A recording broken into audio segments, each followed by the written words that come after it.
Yo, first dates can be awkward as hell. Heck, conversations with the opposite sex can be awkward as hell, especially if you just approached her or this is your guys' first time meeting, and especially if it's a first date. So in this video, I want to talk about 5 things to completely avoid to make your dates a lot more seamless, a lot more smooth, and she'll be looking at you like you're a charmer who has a ton of experience in this area, even if you don't, just because you avoid these 5 crucial mistakes on first dates. And I promise you, if you can get rid of these altogether, these dates will be a lot less awkward for you.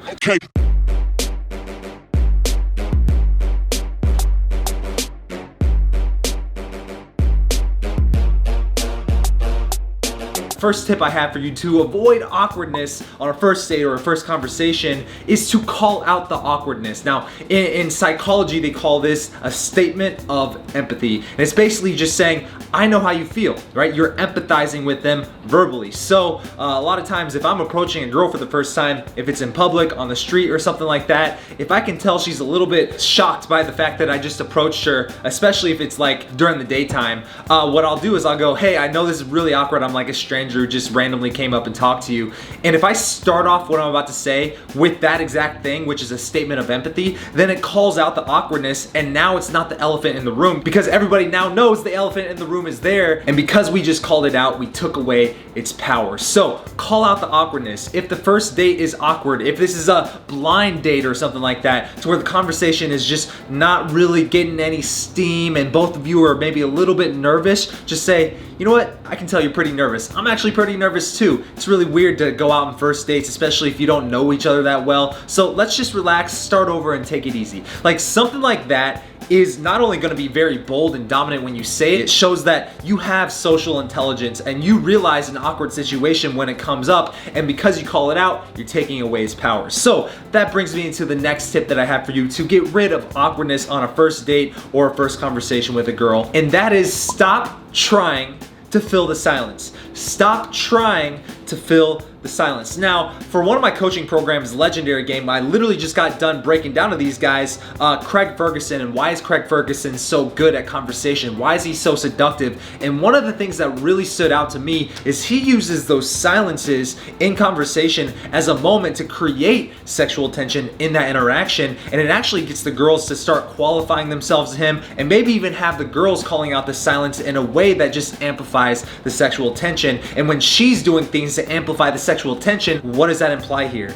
It implies that she's the one seducing you. And because that's the context of the situation, that's gonna set you up for success because now you're the buyer in this interaction. So here's my recommendation for you. Bask in tension. Learn how to be okay with basking in tension. And one of my favorite exercises to do this is not only just approaching a lot of women and just getting a lot of experience talking to women and experiencing those banter-filled conversations that are full of a lot of tension, especially if you want to experience getting rejected and doing it the wrong way. I would say that's the #1 way to learn how to be okay with tension. But the second way, and this is kind of more of a way that you can practice on your own, and that is cold showers. Now, I talk about cold showers a lot. I've even taught it in a few programs of mine, but one of the best parts about cold showers is that not a lot of people actually like to do them. And if you're not one of those people who enjoys cold showers or takes them a lot, then I promise you, when you turn on the water and you don't turn on the hot part, you just leave it as cold as it can go, and that water's coming out of the shower head. Well, most of the time you'd be waiting there for the water to warm up. That's what most people do.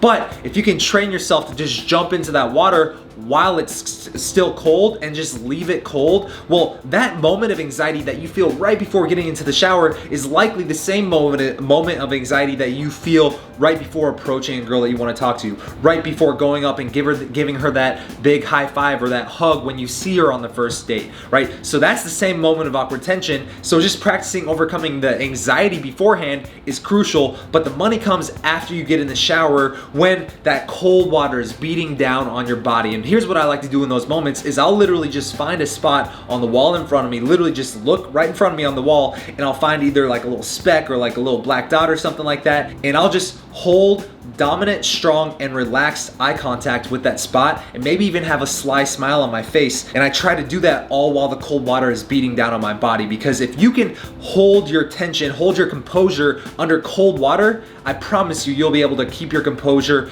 in those moments where the tension gets a little awkward between you and a girl. And the most attractive part about this is when you can deal with the tension and you can bask in the tension, and you're not struggling or rushing to find something to fill the tension, and you're not trying to find a new question to ask her. Then she's gonna be the one who goes, wow, this guy's really not trying that hard to impress me. He must not be completely sold on me yet. And if she's interested at all, she'll start asking you questions, trying to get you to open up in conversation. And when that happens, now she'll be the one who's trying to keep the conversation going with you, and even starting to qualify yourself in the process, because when you just talk, the more you talk, the more chances you have of naturally just starting to qualify yourself, which is good if you can get a girl to qualify herself to you. Which brings me into number 3, and that is stop planning out what to say. Now, I know back in the day when I was like a freshman in college, which is literally like 10, 11 years ago at this point. Jesus, I'm old. Wow. I remember when I was going on dates with those girls, I would be so nervous about just asking this girl on a date. I'd call her and I'd ask her, hey, do you want to go to dinner with me? And that's a whole other topic for a whole other video of why that's a bad first date. But I would go on dates with these girls, and then they would say yes, and I'd get all excited, and then I'd think to myself, holy shit, what are we gonna talk about? What are we gonna say? I don't have much in common with her. I don't even know if I have much in common with her. And I'll tell you back then, because I can tell you from experience looking back on it, because they say hindsight is 20/20. I can tell you looking back on that, and I can tell you with a lot more experience over the last 11 years, is that planning out what to say is almost never going to work out for you. It's gonna feel forced, it's gonna feel try hard, it's not gonna feel natural, it's not gonna feel congruent to the moment, and it's gonna kill any chemistry that you and her could have had. So remember this, whatever is scripted will be nexted. If it's scripted, it will be nexted. All right, so get rid of that shit, stop planning it out, and just start living in the moment, and literally just get rid of the filter and talk about whatever you're thinking about. Literally, if it comes up into your head, it's likely because it's the most interesting thing to you in that moment. And when you start talking about the way that you feel about the things that are popping up in your head, as long as they're not weird or creepy or just like crazy at all, if they're just normal things about your environment, things that you notice about her that you like, well, then it's gonna feel natural and congruent to the moment. It's actually gonna make for some good interactions. So that brings me into the next one, which is avoid giving up control in your dates with these women, or even in your first conversations if you just approach her. Avoid giving up your control. So what do I mean by that? I mean that you don't ever want her to be the one making the decisions here. You don't want her to be the one who's always leading the topics of conversation, who's always the one trying to keep the conversation going with you, who's always the one planning out what to say or where we're gonna go next, or even if we're gonna go out on a date tonight. Because if you're letting her lead the interaction, especially over time, then it's only going to kill the tension, because women, and this is just natural masculine feminine energy, masculine energy is goal striving. We like to go, we like to be decision makers, whereas the feminine energy likes to be able to rely on the masculine energy, and she likes to be able to follow his lead. If you're letting her lead, if you're letting her make the decisions, if you're letting her be the one who's deciding what we're gonna do next, what we're gonna talk about next, then you're only gonna kill that tension, because naturally feminine energy is repelled by feminine energy most of the time. So that brings me into the 5th and final thing, which is very similar to this, and that is have a plan. If you're gonna be leading this interaction, and especially if you're gonna be leading this relationship moving forward, if there's any chemistry there,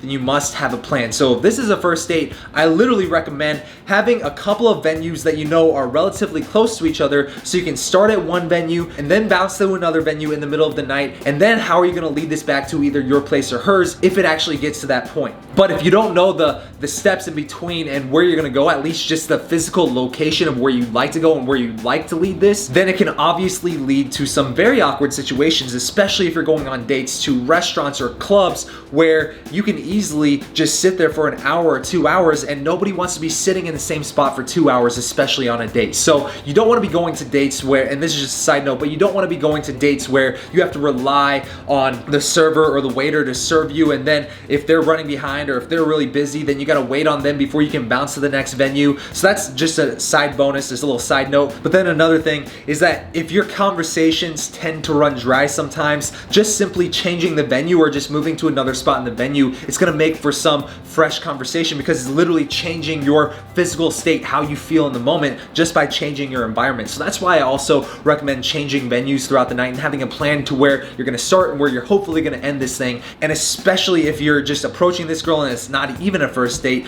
then you definitely wanna know how are you gonna lead this to either you getting her phone number or where are you guys gonna go next if you just wanna hang out right then and there. So that said, that is it for this video. If you don't already have my book, 107 Proven Ways to Get the Girl, I'll just pop a little animation of the book right here. And if you don't already have my book, 107 Proven Ways to Get the Girl, it's an actual physical book that I want to send to you and I wanna give it to you for free. All I ask is that you help cover the small shipping and handling costs and we'll ship that book to you anywhere in the world. All you gotta do to claim your book is go to howtogetthegirlnow.com. On that note, I'm gonna get out of here, man. I'll see you later. Peace out.